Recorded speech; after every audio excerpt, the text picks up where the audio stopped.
ইরানের সঙ্গে পারমাণবিক চুক্তি নাকি সামরিক হামলা, এমন এক গুরুত্বপূর্ণ সিদ্ধান্তের জন্য 10 দিনের সময়সীমা বেঁধে দিয়েছেন মার্কিন প্রেসিডেন্ট ডোনাল্ড ট্রাম্প। তিনি জানিয়েছেন, খুব শিগগিরই বিশ্ব জানতে পারবে যুক্তরাষ্ট্র কোন পথে এগোচ্ছে। ওয়াশিংটনে এক অনুষ্ঠানে ট্রাম্প জানান, ইরানের সঙ্গে পারমাণবিক কর্মসূচি নিয়ে চুক্তিতে পৌঁছাতে এখনও কাজ বাকি রয়েছে, তবে প্রয়োজনে বিষয়টিকে আরও এক ধাপ এগিয়ে নেওয়ার কথাও উল্লেখ করেন তিনি। ট্রাম্পের ভাষায়, ইরানের সঙ্গে অর্থবহ চুক্তি করা সহজ নয়, আর চুক্তি না হলে খারাপ কিছু ঘটতে পারে। টানা তৃতীয়বার অর্জন করেছে দেশের সেরা সুপার ব্র্যান্ড স্বীকৃতি বসুন্ধরা টিস্যু।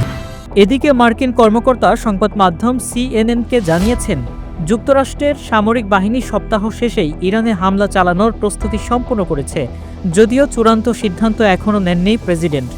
মধ্যপ্রাচ্যে ইতিমধ্যে অতিরিক্ত যুদ্ধবিমান ও বিমান বাহিনী রণতরী মোতায়েন করে সামরিক উপস্থিতি বাড়িয়েছে যুক্তরাষ্ট্র। কূটনৈতিক তৎপরতাও বাড়ছে সমান্তরালে। সুইজারল্যান্ডের জেনেভায় সম্প্রতি যুক্তরাষ্ট্র ও ইরানের প্রতিনিধিদের মধ্যে 3.5 ঘণ্টার পরোক্ষ বৈঠক অনুষ্ঠিত হয়েছে। বৈঠকে দুই পক্ষ নোট আদান প্রদান করলেও স্পষ্ট কোনো সমাধান আসেনি।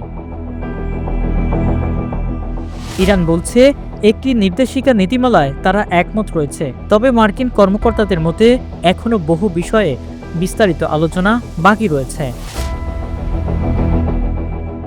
একদিকে কূটনৈতিক আলোচনা, অন্যদিকে সামরিক প্রস্তুতি, সব মিলিয়ে আগামী 10 দিন মধ্যপ্রাচ্য ও বৈশ্বিক রাজনীতির জন্য অত্যন্ত গুরুত্বপূর্ণ হয়ে উঠছে। এখন দেখার বিষয়, আলোচনা টেবিলে সমাধান আসে নাকি পরিস্থিতি গড়ায় নতুন সংঘাতের দিকে। ইব্রাহিম প্রামাণিক, ডেইলি সান।